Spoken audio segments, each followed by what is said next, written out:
sülaləsi Konfutsi təlimini sevdiyi üçün onun burada yayılmasına yəni şərait yaradılmışdı. Xan sülaləsi isə buna rəsmi şəkildə icazə verən dövlətlərdən biri olmuşdur.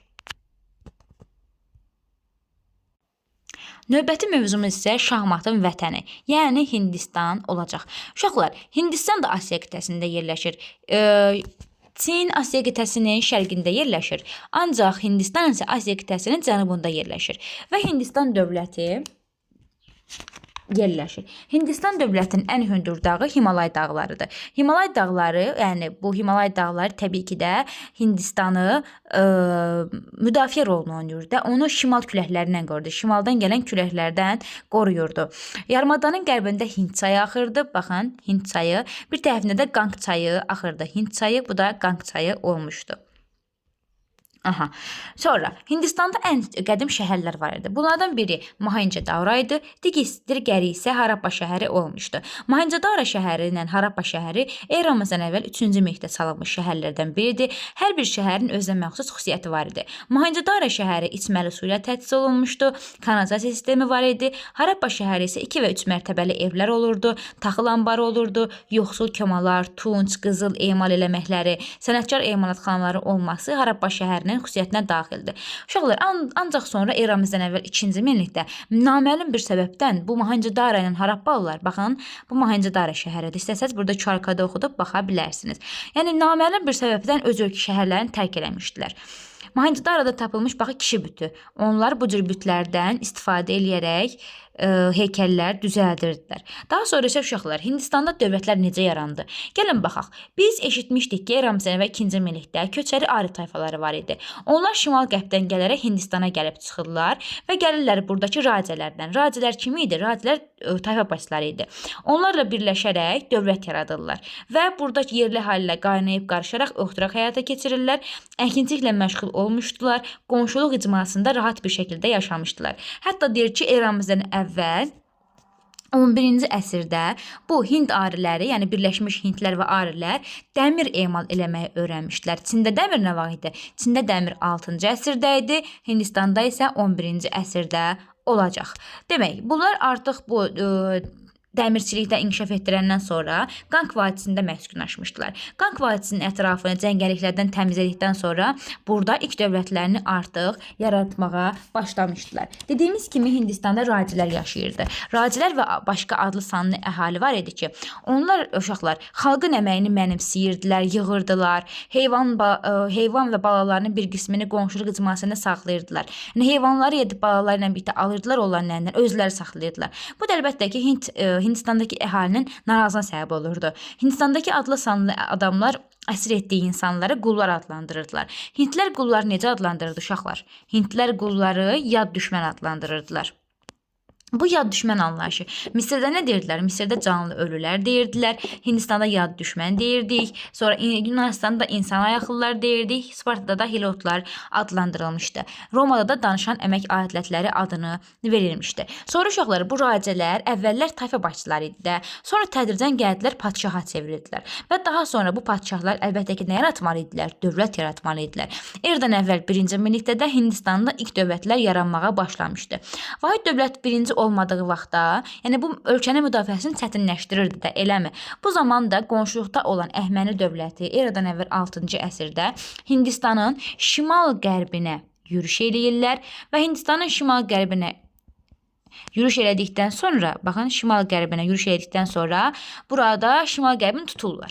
Əhəməni dövləti burada öz hakimiyyətini qurmağa başlayır. Daha sonra bildiyimiz kimi İskəndər Əhəməni dövlətinə son qoyandan sonra 327-ci ildə gəlir Hindistana yürüş eləyir. Hindistana gələn zaman Hind çayına qədər gəlib çıxır. Ancaq 2 dənə səbəbimiz vardı. İskəndərin ordusunun yorulmağı, əhalinin güclü müqavimət göstərməyi İskəndərin geri qayıtmasına gətirib çıxarırdı. Bu zaman bildiyimiz kimi şimal-qərbi kim tutmuşdu bayaq?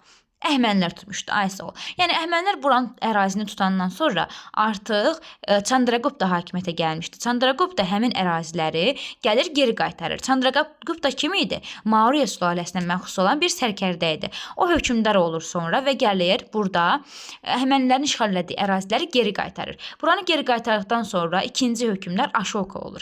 Ashoka Hindistanın, baxın şəkildə gördüyünüz şəxsiyyət Ashokadır. Aşoka ən qüdrətli hökmdar olduqdan sonra 3-cü minilliyin ikinci yarısında burada bir vahid dövlət yaradır və bu vahid dövlət yaratdıqdan sonra özünə 33 dənə kitaba qoydurur. Bu kitabəni niyə qoydurur uşaqlar? Çünki keçirdiyi islahatları bura yazıb basırdı. Yəni bu xalqa çatdırmaq lazım idi axı. Ona görə də 33 dənə kitaba qoydurmuşdu. Daha sonra Hindistanda Buddizm dini var idi. Bu Buddizm dininin ən böyük təbliğatçılarından biri də Aşoka olmuşdur. Maurya sülaləsi 180-ci ildə süqut eləyəndən sonra Hindistan vahid dövləti parçalandı və ayrı-ayrı dövlətlərə bölünmüşdür. Gəlin görək uşaqlar, Hindistanda təbəqələr var idi. Bu təbəqələr kim idi?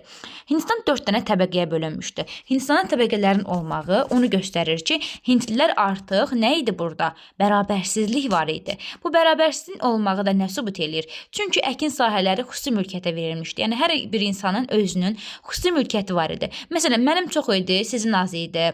Qonşunun çox idi, birinin az idi. Beləliklə bu göstərir ki, bərabərsizlik var idi, uşaqlar, eləmi? Ona görə də burada insanlar 4 dənə kastalara bölünürdü. Kastalar eradan əvvəl 12-ci, 11-ci əsrlərdə mövcud olmuşdu. Bu 4 dənə kasta. Başda dururdu Brahma. Brahma kim idi? Brahma kahin idi. Ən başda dururdu. Sonra gəlirdi döyüşçülər. Bunlar ikinci yerdə dururdu. Sonra tacirlər, sənətkarlar və ən axırda duran nökərlər. Əvvəllər bunları belə göstərirdilər ki, güya ki, Brahmanın əllərindən yarananlar, başından yarananlar, qollarından, qılçalarından, ayaqlarından yarananlar isə kimlər idi? Nökərlər olmuşdu. Gəlin görək bu Hindistanda necə bir mədəniyyəti var idi. Hindistanların memarlığı uşaqlar çox maraqlı bir memarlıqları olublar. Şəkildə gördüyünüz bu 3 dənə Əslində 4 dənədir, bir o tərəfə düşüb. Yəni 4 dənə heykəl Hindistanın ən böyük rəmzlərindən biri idi. Bu sütun eradan əvvəl 3-cü əsrdə inşa olunmuşdu və bu sütun Hindistanın qüdrətini göstərirdi. Sütunların birinin üzərində 4 dənə şir heykəli var idi və bu şir heykəli aslanlar keşikçisi kimi hər tərəfə baxırdı. Yəni deyək ki, biz 4 tərəfə də, yəni qərb, şərq, şimal, cənub bu kimi ərazilərə hökmdarlıq edirik və hər tərəfdən nətər deyim, xəbərdarıq. Aha. Və daha sonra eradan əvvəl 1-ci yüzillikdə onlar daş darvaza tikmişdilər. Bu daş darvazanın üzərində nələr çəkirdilər? Bu daş darvazanın üzərində zəngin bitki və heyvanlar aləmi, əfsanə qəhrəmanları, əhalinin həyat tərzi təsvir olunmuşdu. Hindistanlıların da yazıları olmuşdu, elmləri olmuşdu. Hansı? Baxın, biz dedik ki, Çinlilər yazırdılar bambukun üzərinə. Ancaq Hindistanlılar nəyin üzərinə yazırdı? Hindistanlılar yazırdı palmanın üzərinə, palma yarpaqlarının üzərinə onlar yazı yazmağa başlamışdılar. Tarixdə 60 rəqəmlik, yəni 60-lıq say sistemi kim kəşf eləmişdi? Şumerlər. Ancaq bir var deyirəm 10-luq say sistemi, bir də var deyirəm ki 10 rəqəmli hesablama. Yəni 10, 20, 30, 40. Ancaq 10-luq say sistemi fərqlidir. Yəni bu 10 rəqəmli hesabı kim ixtira eləmişdi? Hindistanlılar ixtira eləmişdilər. Hətta onlar uşaqlar, biz şaşqı deyirdik dama oyunu. Dama oyunun bilirik ki, kəşf edən kim idi?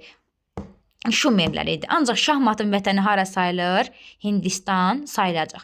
Hindistanlılar uşaqlar din cəhətdən də onlarda birinci Hinduizm dini olmuşdu. Hinduizm dini dövlət yaranandan mövcud olmuşdu. Daha sonra artıq burada Hinduizm dinində ən qədim müqəddəs qanunlar toplusu Vedalar olurdu. Vedalarda nələr olurdu? Biliklər, müdriklər, Veda yazılarında varlılar və kasıblar haqqında məlumat da verilirdi.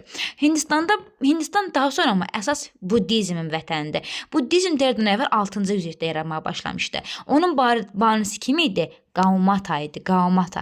Gaumata eradan əvvəl 6-cı əsrdə Buddizm dininin yaradıcısıdır. Bayaq biz dedik ki, Buddizmi kim himayə eləyirdi? Hindistanda Aşoka. Aşoka Buddizmi neyinirdi? Himayə eləyirdi. İnsanlar deyirdi ki, eyni hüquqa, yəni eyni hüquq deyildi. Yəni biz Brahmalar keçdikdə, Brahmalar deyirdi ki, insanlar 4 dənə kastalara bölünürdü. Ancaq Budda deyirdi ki, insanlar eyni hüquqlu sayan Buddizm kastalara qarşı çıxırdı. O deyirdi ki, hamı bərabərdir, hamı yəni eyni şeylərə sahib olmalıdır. Ona görə də bu təlimə görə hər bir dindar yüksək məqsədə ancaq şəxsi səylə çata bilərdi. Nə deməkdir? Yəni mən bir şey istəyirəmsə, onu öz çalışqanlığımla, öz necə deyim, vuruşmağımla, mübarizənlə əldə edə bilərəm. Ona görə də Budda bunları təbliğ edirdi. Burada Buddanın sözləri var. Düzgün baxış, düzgün düşüncə, düzgün söz, düzgün çalışmaq. Bunlar hamısı Buddanın təliminin əsasını təşkil eləyirdi.